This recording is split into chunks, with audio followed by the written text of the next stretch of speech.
We had an escape that occurred in October of 1988.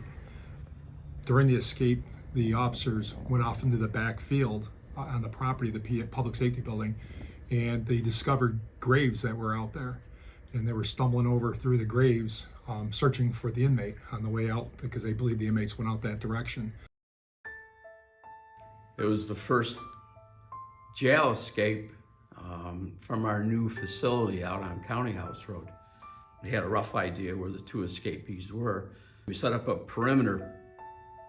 We had a multitude of guys going directly from the physical plant into these woods behind us.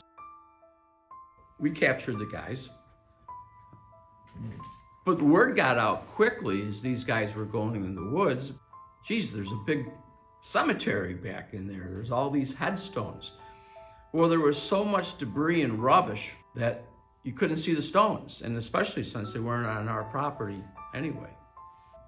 We had gone down and taken a look at it at various times as kind of an oddity, because we couldn't figure out, why this cemetery is back in there. We had absolutely positively no idea of the cemetery. The late Ruth Scholes, who was the county legislator for the town of Sennett, she took a big interest in it, and we picked up on it with the cooperation of County Soil and Water. Lieutenant Thomas got inmates to work out in there to clean up this mess. And when they did, they uncovered somewhere around 236 numbered headstones. We knew there was a county poorhouse and there was a county infirmary. The old infirmary building still stands right in the corner of the driveway. Our department, with the help of Soil and Water, cleaned the whole area up, and they erected a flagpole, and that's where it stayed for a number of years. We'd go down and mow it, and Soil and Water, we'd use our equipment. We had certain outside trustees, and we took care of it for a good number of years.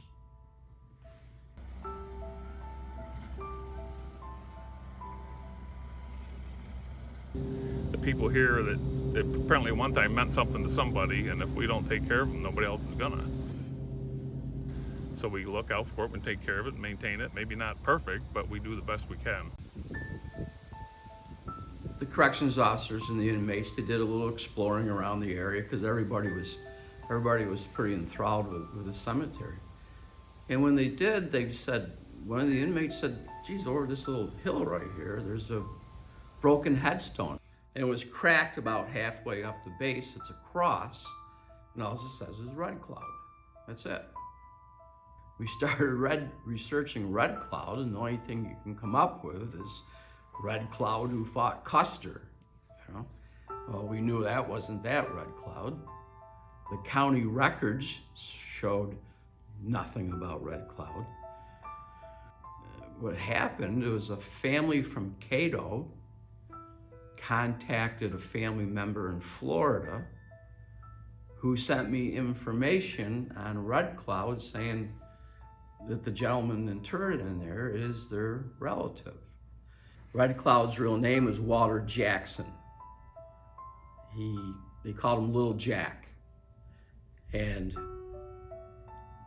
he was either born in South Dakota or he was born at Fort Leavenworth. He was most likely an Ocala Sioux Native American. He got hooked up with the Wild Bill Traveling West show. With that, he was a musician and a trick roper. That part, there's no question. We kind of got that covered, okay? Just except where he was born. He married a woman from Auburn, and he changed his name from Jackson to Jackstun. Put a T in it for whatever reason. That's his. But this is where the mystery comes in now. What's he doing out at the county infirmary? Okay. I've been told that he contracted measles. Measles was a scourge back then, as you well know. Very well possible. And if so, you know where the poorhouse was. He wasn't in the poorhouse. And you know where the infirmary was. And I kind of believe from the stories I've heard about other people in that building that this might have been used kind of like an isolation area to get everybody, you know, away from the contagions, away from the main population. Very well possible. Well, he died. Obviously died in, I believe, 1937. How do you wind up where he is? Why wasn't he buried in a traditional cemetery? Of all the graves out through there, he's the only one with a name on it. This is our history, you know. Granted, these poor people out there in the infirmary, but you don't know their whole stories. You've got a cemetery that nobody visits.